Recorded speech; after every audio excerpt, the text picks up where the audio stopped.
Graça e paz, queridos irmãos. Por favor, abra sua Bíblia em Mateus, no capítulo de número 5, versículo de número 38, dando continuidade ao Sermão do Monte.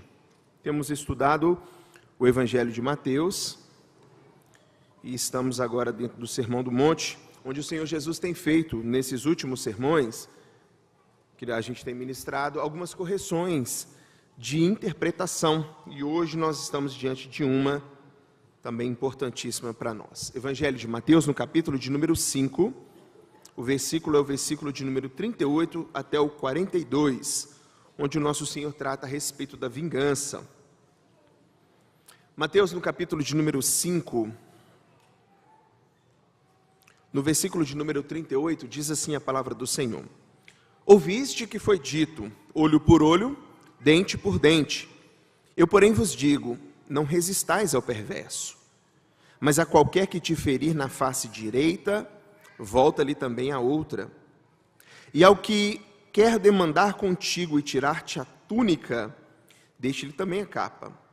Se alguém te obrigar a andar 1 milha, vai com ele 2. Dá a quem te pede, e não voltes as costas ao que deseja que lhe emprestes. Pai querido, graças nós te damos por tudo o que o Senhor tem feito em nossas vidas. Cantamos louvores ao teu nome e agora queremos ouvir a tua doce voz, Pai, através da exposição da tua palavra. Por favor, fale aos nossos corações. Me use, Senhor, como instrumento, e ao teu povo que aqui ouve, que sejamos todos praticantes da tua boa palavra. Senhor, nós te invocamos e pedimos o teu favor sobre nossas vidas, no nome de Jesus. Amém. Querido, se você deseja ser médico, o tempo mínimo para você se formar é de 6 anos. Se você quiser se especializar em alguma área, lá se vão 3, 4 anos. No caso de um neurocirurgião, por exemplo, são na média 11 anos de estudo, com algumas subespecializações chegando até mesmo 15 anos. É muito tempo, é muito tempo. Se você tem um sonho de ser um jogador de futebol, aliás, um esportista, um atleta de alto rendimento, seja qual área que for, leva anos aos quais toda a sua vida tem de estar alinhada com esse propósito. Então você necessita de cuidados físicos, com alimentação, cuidados psicológicos e por aí vai. O fato é que leva tempo, gasta-se muito e é necessário muito, mas muito empenho. É difícil. Se você quiser, se você se sente vocacionado, um desejo de ser um astronauta, é preciso que você tenha um bacharelado em áreas como ciência, tecnologia, engenharia ou matemática, alguma dessas, seguido por um mestrado, um doutorado, além de ter pelo menos 4 anos de experiência profissional relevante dentro da sua área. Depois, se você for selecionado, passará por um treinamento que inclui aula teórica e prática, com o objetivo de te preparar para toda aquela missão. E daí vai, operações da estação espacial, pilotagem de aeronaves, sistemas de espaçonave, geologia, astronomia, paraquedismo, procedimento de emergência e muitas coisas. Durante esse processo, você passa por teste de resistência física, simulações em ambientes de microgravidade, além de uma bateria constante de exames médicos, avaliações psicológicas. Também é necessário você ser fluente em inglês, experiência em mergulho, pilotagem. A lista é grande demais, a lista é muito grande. Não preciso dizer o quão difícil é você ser um astronauta. Mas acredite, irmão, você acredita que tem uma outra coisa que consegue ser ainda mais difícil que isso? Alguém saberia me dizer o que pode ser? Ser crente. Ser crente. Não existe nada mais difícil, irmãos, do que ser crente de verdade, tá? Crente de verdade. Mas, pastor, como assim? Se você tem observado atentamente o que nós temos tratado aqui no Sermão do Monte, o que Jesus traz para nós, você sabe que eu não estou exagerando. É difícil demais, irmãos, é difícil. Mas Jesus nos deu um novo coração, pastor. Como é que você está falando isso? Agora a gente consegue responder com fé aquilo que Deus quer de nós. E é verdade, você está corretíssimo na sua observação, e graças a Deus por isso. Graças a Deus nós temos uma nova vida, nós temos ouvidos para ouvir, olhos para ver, nós temos a condição que antes nós não tínhamos, quando nós estávamos mortos nos nossos delitos e pecados. Mas o novo homem que nasceu, irmãos, ele compartilha terreno com o velho homem. Não é que o velho homem se foi e nunca mais. Esse velho homem habita aqui. E por vezes, ele vem à tona. Nós fomos livres, irmãos, da culpa do pecado, é verdade. Livres do poder do pecado. Mas nós ainda não fomos livres da presença do pecado. E nós estamos em um mundo pecador. A presença desse pecado no mundo, por vezes, nos influencia. E ao invés de nós agirmos com a nova natureza, santificada, transformada por Cristo, nós agimos com a antiga. É difícil ser crente, é difícil. E quem falar o contrário, por favor, nos ensine. Porque o chamado do Evangelho, irmãos, não é um chamado para vir à igreja. Vir à igreja é consequência. O chamado do Evangelho, irmãos, não é um chamado a ser prudente em algumas coisas. Com Cristo, irmãos, é tudo ou nada. Não existe meio termo com o nosso Senhor. Não existe nós dizermos que de fato somos cristãos, mas ser assim, eu sou cristão, mas eu sou cristão do meu jeito. Do seu jeito não interessa para Jesus. Ou é do jeito dele ou não é. E é por isso a severidade daquilo que eu estou trazendo. Negar a nós mesmos, tomar a cruz e seguir a Cristo, irmãos, é morrer para si. É morrer para si, para que Cristo viva. Tem noção do quão difícil isso é? Eu estou torcendo para você falar que sim, mas se você, por acaso, achar que é um exagero, eu queria te apresentar esse texto e até o próximo, do próximo sermão também. Olha o que está diante de nós, irmãos. Nós estamos no Sermão do Monte, a pregação mais longa que nós temos do nosso Senhor Jesus, e nela o Senhor ensina como que é a vida no reino. Ele expõe aqui para nós, irmãos, o Sermão do Monte é uma janela que mostra a vida de quem realmente nasceu de novo. Então ele mostra, aqueles que nasceram de novo, eles são, e apresenta para nós. No nosso texto aqui em especial, Jesus está corrigindo um problema de interpretação por parte dos mestres da lei, quanto à chamada lei da retribuição. Era uma lei presente ali no meio daquele povo. Esse é com certeza, assim, um dos pontos mais desafiadores do Sermão da Montanha, porque Jesus vai aprofundar aqui, irmãos, o significado de justiça, o significado de amor. E se tem uma coisa, irmãos, que nós temos para nós mesmos, é autojustiça, exatamente isso. Não apenas o senso de justiça, mas de autojustiça.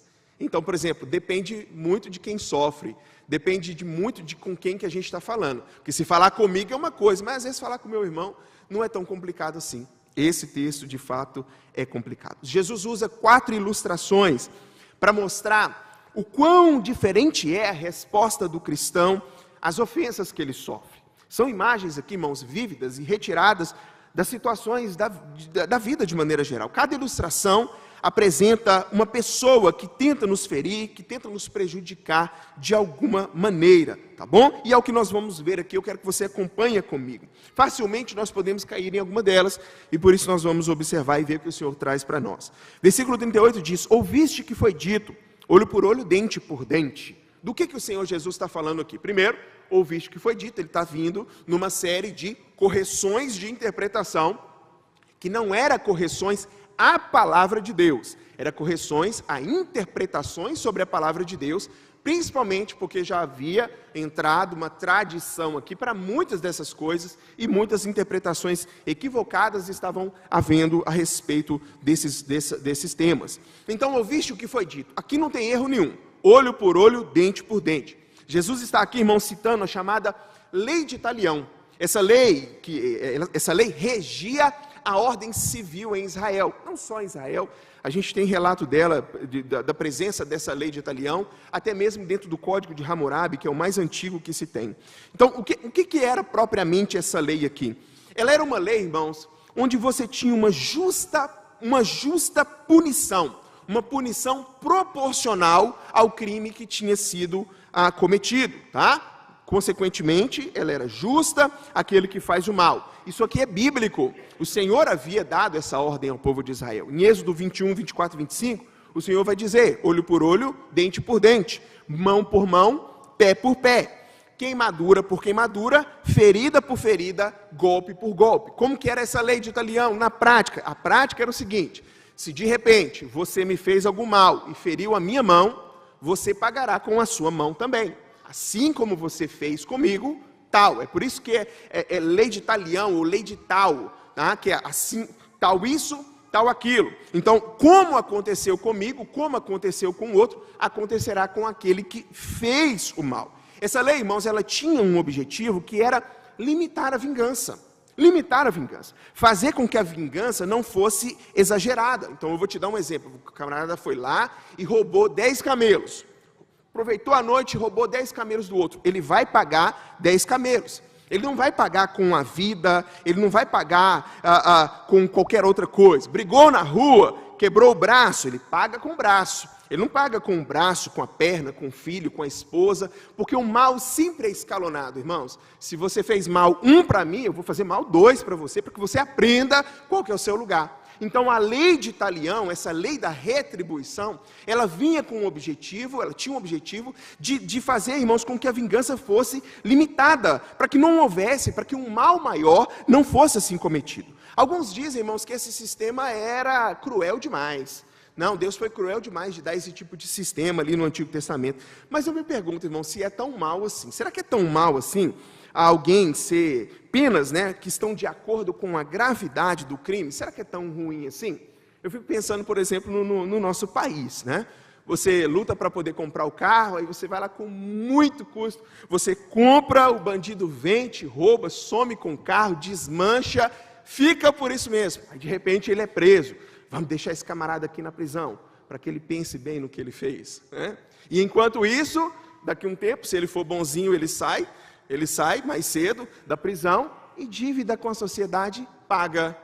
Enquanto isso, você tem que pagar mais 60 prestação de uns R$1.500. Eu não sei se é tão justo assim, eu vou deixar para os irmãos, mas o fato é, irmãos, que a gente está diante da lei da retribuição, da lei de talião, que era a lei de retribuição, como o Senhor Jesus está falando aqui. Ou seja, você era punido em justa medida. Será que talvez no caso de um ladrão não seria mais justo que o camarada fosse preso e lá na prisão ele desse um jeito de pagar tintim por tintim do que ele tomou para você?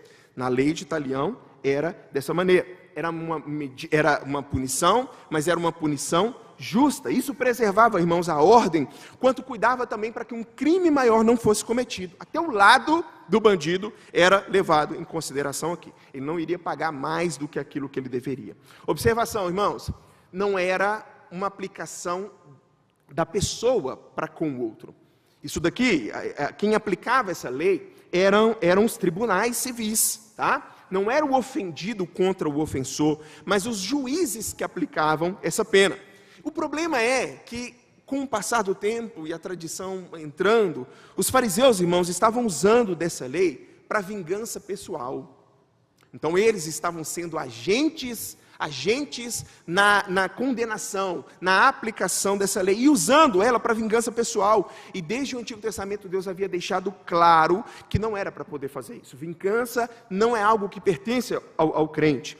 Em Levítico 19:18 diz: não te vingarás, nem guardarás ira contra os filhos do teu povo, mas amarás o teu próximo como a ti mesmo, eu sou o Senhor. Nessa busca, irmãos, farisaica de usar a lei de talião para poder revidar com as próprias mãos, Jesus entra com a correção. E aí está diante de nós: ouviste que foi dito, olho por olho, dente por dente. Eu, porém, vos digo, não resistais ao perverso.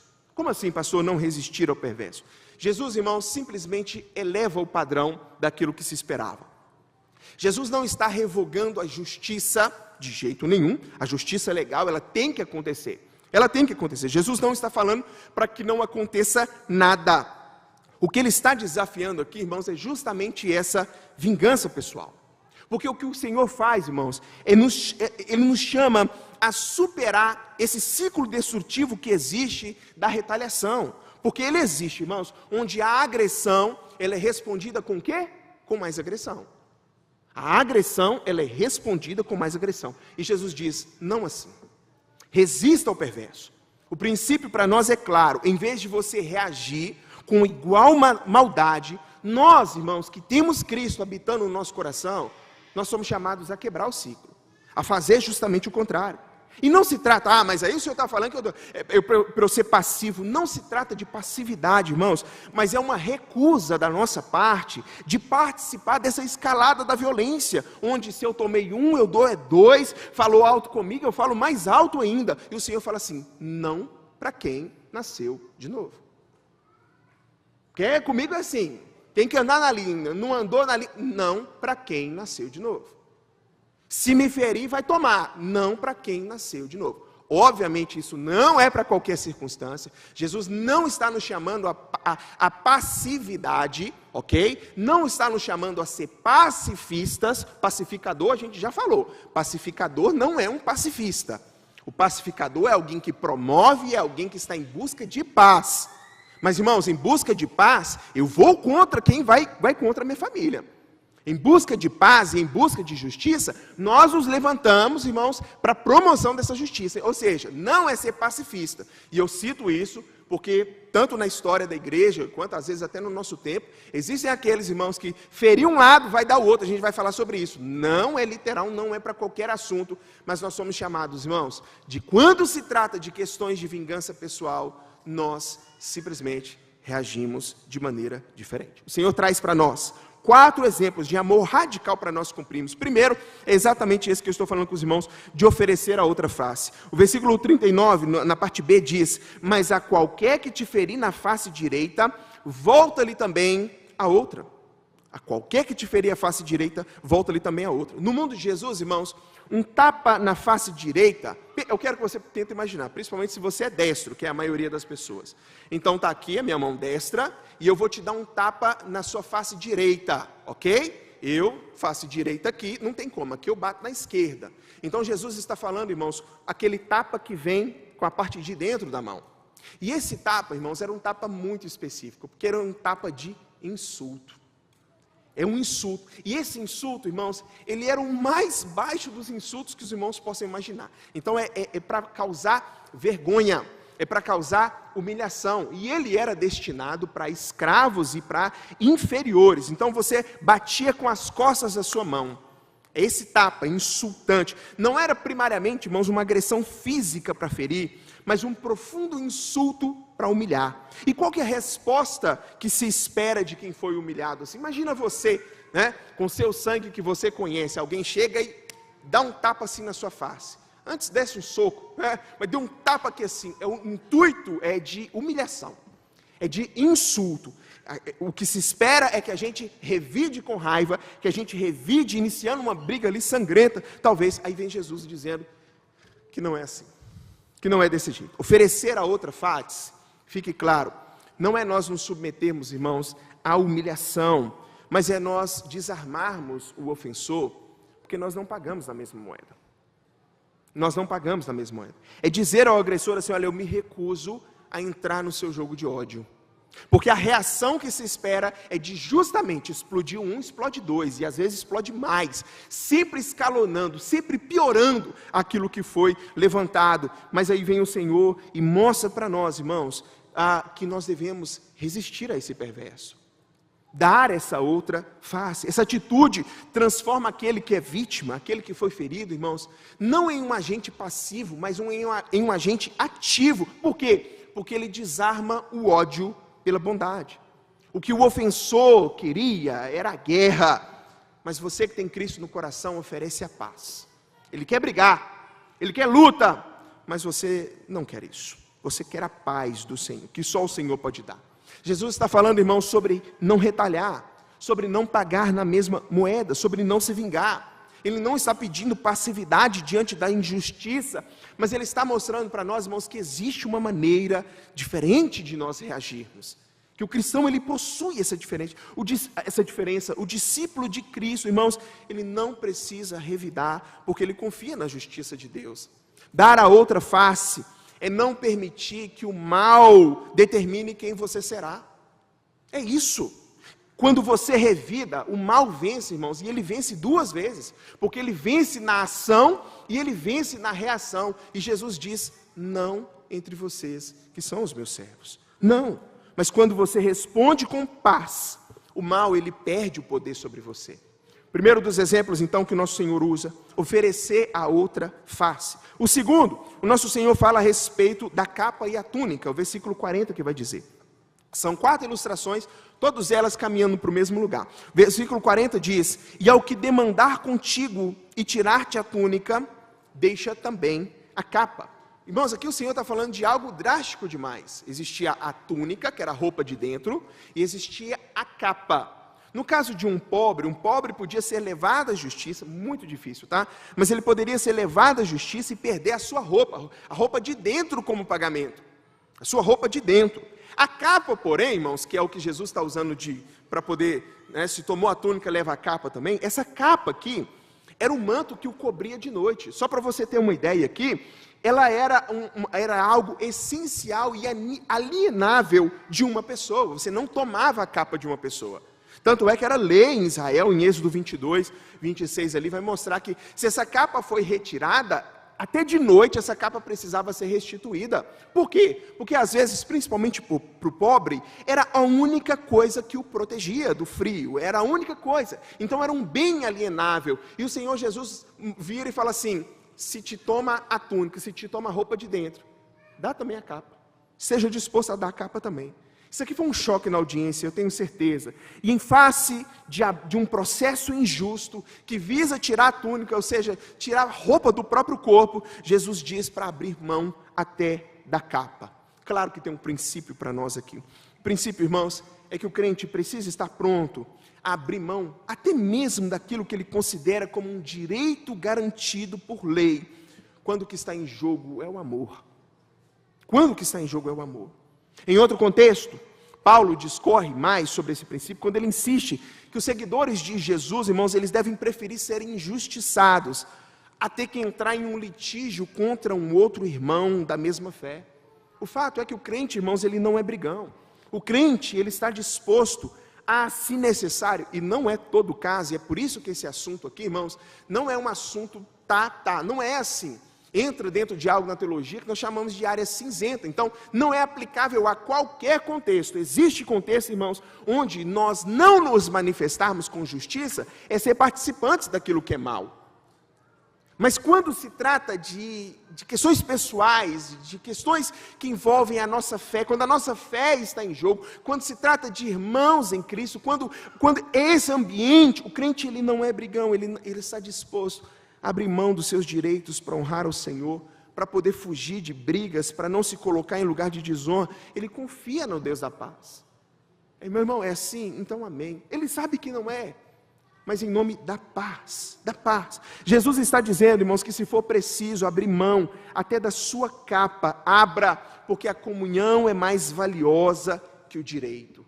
E aí, queridos, puxa vida, quantas brigas em casa, quantas brigas na igreja, no trabalho nascem, crescem, se desenvolvem, porque você não quer ceder, porque alguém não quer ceder. E aí vai escalonando cada vez mais. Abrir mão de um direito, irmãos, não é fraqueza, mas é sinônimo de maturidade espiritual. Jesus fala sobre dar a outra face, Jesus fala sobre a capa e a túnica. Terceiro, a andar uma segunda milha. Versículo 41, se alguém te obrigar a andar uma milha, vai com ele 2. Isso aqui, irmãos, é um dos exemplos mais claros do sofrimento do povo de Israel sobre a ocupação romana. Existia uma lei, a lei Angareia, permitia que um soldado romano, essa lei permitia que um soldado romano obrigasse qualquer civil a carregar sua bagagem militar. Então, por exemplo, armas, mochila, e ele tinha que carregar isso por até 1 milha, cerca de 1,5 km ali. E para o judeu, irmãos, isso era simples, qualquer povo, né, que foi conquistado, isso era simplesmente humilhante, porque era algo que os lembrava que eles estavam subjugados. E aí vem Jesus dizendo o seguinte, assim, olha, a 1ª milha é forçada, é verdade, impõe sobre você que você ande 1 milha, mas eu estou propondo algo diferente. Enquanto a 1ª milha, ela é forçada, a 2ª milha, ela é voluntária, ela é voluntária. Jesus exige, irmãos, que o discípulo vá além da sua obrigação, daquilo que é obrigação. Jesus exige que nós, e com essa ação, nós transformemos o ato da opressão, irmãos, em um ato de serviço. E aí o que vai acontecer? O soldado fica desarmado, porque esperava obediência relutante, né? E agora é confrontado por alguém que paga o mal, que paga uma situação constrangedora com o bem. É de fato aquilo que o Senhor quer de nós. Uma generosidade que constrange e que desarma o ofensor. O quarto dos exemplos que o Senhor usa para nós é dar e emprestar. E é o versículo 42, o último, que diz: dá a quem te pede e não volte as costas ao que deseja que lhe emprestes. Mais uma vez, Jesus está falando sobre dar e emprestar com boa vontade e alegria. E a questão aqui, irmãos, não é a tolice de você abrir as suas contas, abrir o seu bolso para qualquer coisa, para qualquer pessoa. Você sabe que isso. O tema da mensagem, é por isso que a gente precisa conectar, o tema central da passagem aqui é que Cristo não tolera uma atitude mercenária, avarenta, de dureza do nosso coração. Então aqui está tudo análogo ao que ele começou a falar, olho por olho e dente por dente. Dê a quem lhe pede e não volte as costas a quem deseja lhe pedir emprestado. Ou seja, o que está diante de nós? É você que quando te pedem, quando te procuram, você não fica se perguntando o tempo todo: tá, mas eu te empresto isso aqui, o que eu vou ganhar com isso? O que eu posso conseguir em troca? Não é atitude cristã. Jesus está falando, irmãos, de um espírito de generosidade. E ele não está falando apenas sobre dinheiro, mas sobre uma disposição de servir, de ajudar e de compartilhar. O discípulo no reino, irmãos, ele entende que tudo que ele possui vem de Deus e por isso ele usa o que tem para poder abençoar. A avareza, irmãos, é completamente oposto ao evangelho. Esse evangelho de graça e de misericórdia é completamente oposto. O evangelho é coração aberto, mas também mãos abertas. O ponto é que as 4 ilustrações, e eu encerro aqui, as 4 ilustrações, irmãos, todas elas levam para o princípio da generosidade. O princípio, irmãos, da simpatia. Jesus está falando, irmãos, dos seus discípulos, e esse discípulo, ele tem um caráter santificado. Ele sempre, irmãos, está disposto a pagar de maneira diferente. Então é alguém que lhe deu um tapa, ele age de maneira diferente. É alguém que está tentando lhe tomar a túnica, a roupa de dentro do seu corpo, ele paga diferente.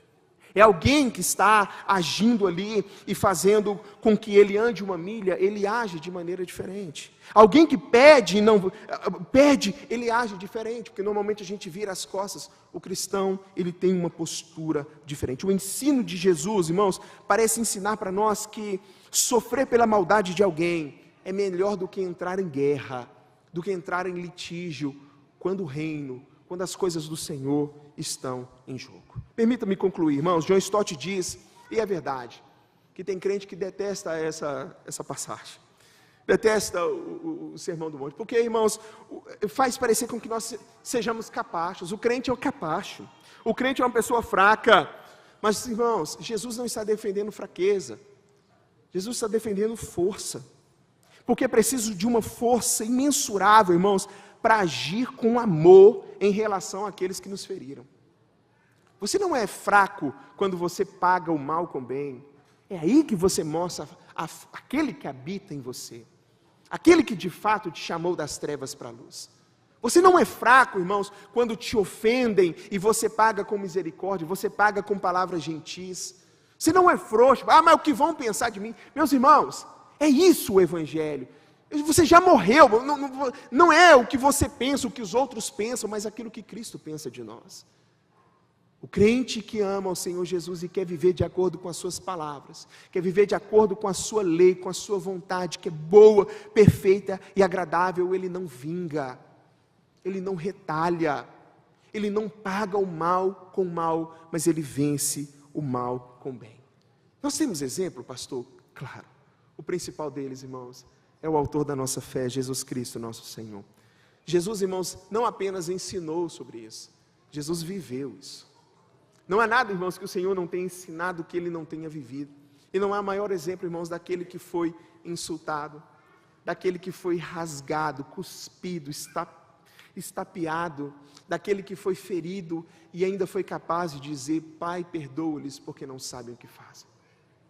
Eu e você somos chamados a ter esse espírito de gratidão, esse espírito de generosidade, e entendendo, irmãos, que nós não pagamos na mesma moeda. Não tira do seu vocabulário essa palavra vingança. A vingança é minha, diz o Senhor. A vingança pertence ao Senhor. Ele é o justo juiz. Se for para você vingar, você não vingará na proporcionalidade que se deve. E é por isso que nós precisamos deixar nas mãos do nosso Senhor. Por favor, gostaria de chamar o pastor Edgar. Enquanto o pastor Edgar vem aqui na frente para poder ministrar a ceia, eu quero te lembrar, pode vir, pastor. Eu quero te lembrar, irmãos, rapidamente, fazer 3 breves aplicações. A primeira delas, irmãos, é o quão contracultural o Evangelho é. Eu sei, você está ouvindo isso falando assim, que loucura. Talvez você está vindo aqui pela primeira vez, você não é cristão ainda, você está ouvindo e falando assim, que loucura o que esse pastor está pregando. E é isso mesmo, irmãos. Mas o que é loucura para o mundo, para nós é o poder de Deus. É o poder de Deus. O Evangelho é realmente contracultural. O segundo, irmãos, é que o quanto essas palavras de Jesus surpreendem e ao mesmo tempo ofendem cristãos. Eu já ministrei essa palavra em outra oportunidade, em outro contexto. Irmãos, e acabou o culto, o irmão me abordou e falou assim, pastor, muito legal na teoria. Gostei não, viu? Só para poder falar, não gostei não. Irmãos, tem coisa que está para além de um pastor, da figura da igreja. É lei do Senhor. E se você está ofendido demais com essa palavra, dá uma olhada aí no seu coração. E por fim, nós precisamos de Cristo como substituto. Sem Ele, sem a ação do Espírito Santo, é impossível que eu e vocês coloquemos em prática essa verdade.